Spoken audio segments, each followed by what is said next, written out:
राधे कृष्ण दोस्तों, उम्मीद है कि आप सभी अच्छे होंगे।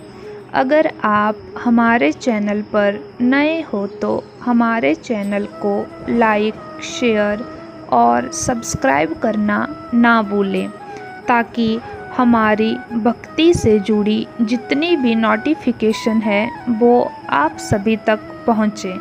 तो दोस्तों, आज मैं आपको पूजा से जुड़े कुछ नियमों के बारे में बताऊंगी जो हमें पूजा करते समय ध्यान में रखने चाहिए। वैसे तो दोस्तों, ईश्वर हमारे भाव और हमारे मन की शुद्धता से ही प्रसन्न होते हैं। फिर भी दोस्तों, पूजा करने और पूरे विधि विधान से पूजा करने में बहुत फर्क होता है।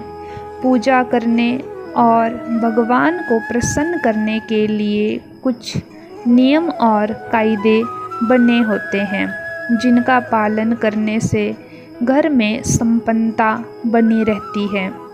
दोस्तों, हमें मालूम होना चाहिए कि किस भगवान की पूजा में कौन सा फूल चढ़ाना चाहिए या फिर दीपक को किस दिशा में जलाना शुभ होता है।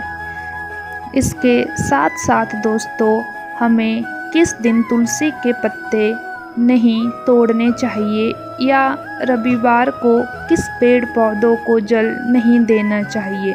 ये सारी चीज़ें दोस्तों हमें मालूम होनी चाहिए। तो दोस्तों, पूजा से जुड़े कुछ ऐसे नियम हैं जिनके बारे में हमें पता होना चाहिए। जैसे पहला नियम, शिव जी, गणेश जी और जो भैरव जी है उन्हें तुलसी नहीं चढ़ानी चाहिए। दोस्तों, जो हमारे भोलेनाथ है और जो हमारे श्री गणेश हैं और भैरव जी, इन्हें तुलसी कभी भी नहीं चढ़ती। दोस्तों, इसी तरह जो दूसरा नियम है वो है कि तुलसी का पत्ता बिना स्नान किए कभी नहीं तोड़ना चाहिए। शास्त्रों में भी यह कहा गया है कि जो व्यक्ति बिना स्नान किए तुलसी का पत्ता तोड़ता है और पूजा में उसे भगवान को अर्पित करता है तो भगवान भी उसके हाथों का जो तुलसी का पत्ता है वो कभी स्वीकार नहीं करते हैं। तीसरा नियम है दोस्तों, तुलसी के पत्तों को 11 दिन तक बासी नहीं माना जाता।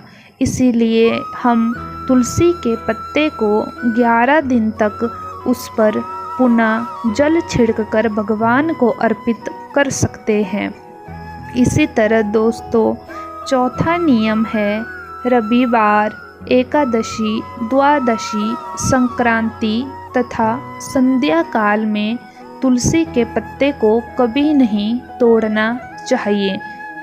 इसी तरह दोस्तों, जो पांचवा नियम है वो है कि सूर्य देव को शंख के जल से अर्घ्य नहीं देना चाहिए।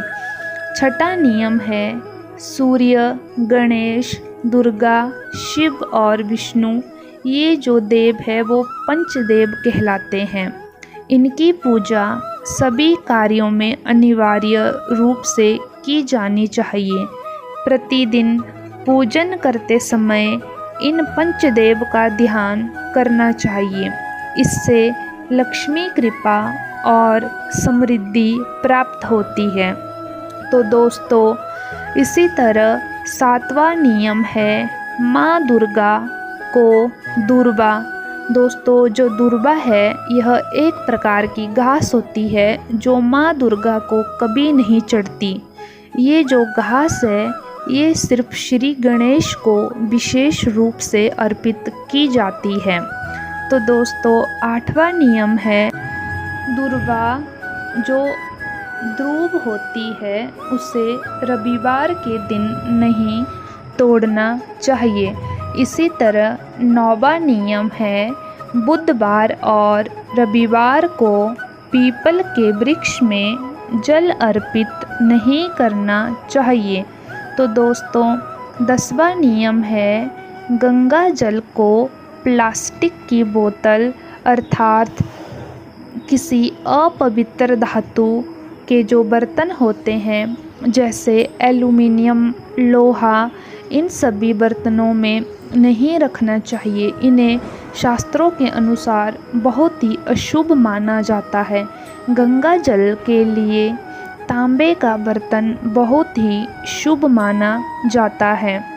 तो दोस्तों 11वां नियम है केतकी का फूल शिवलिंग पर अर्पित नहीं करना चाहिए। जो केतकी का फूल होता है वो कभी भी भोलेनाथ या शिवलिंग पर अर्पित नहीं करना चाहिए। इसी तरह 12वां नियम है किसी भी पूजा में मनोकामना की सफलता के लिए दक्षिणा अवश्य चढ़ानी चाहिए। 13वां नियम है माँ लक्ष्मी को विशेष रूप से कमल का फूल अर्पित किया जाता है। इस फूल को 5 दिनों तक जल छिड़ककर पुनः चढ़ा सकते हैं।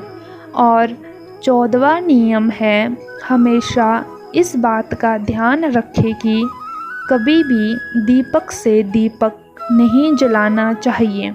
शास्त्रों के अनुसार जो व्यक्ति दीपक से दीपक जलाते हैं वे रोगी होते हैं। तो दोस्तों 15वां नियम है घर के मंदिर में सुबह एवं शाम को दीपक अवश्य जलाएं। एक दीपक घी का और एक दीपक तेल का जलाना चाहिए। तो इसी तरह दोस्तों आज हमने पूजा से जुड़े कुछ नियमों को जाना। उम्मीद है कि आप सभी को यह वीडियो बहुत पसंद आई हो। राधे राधे।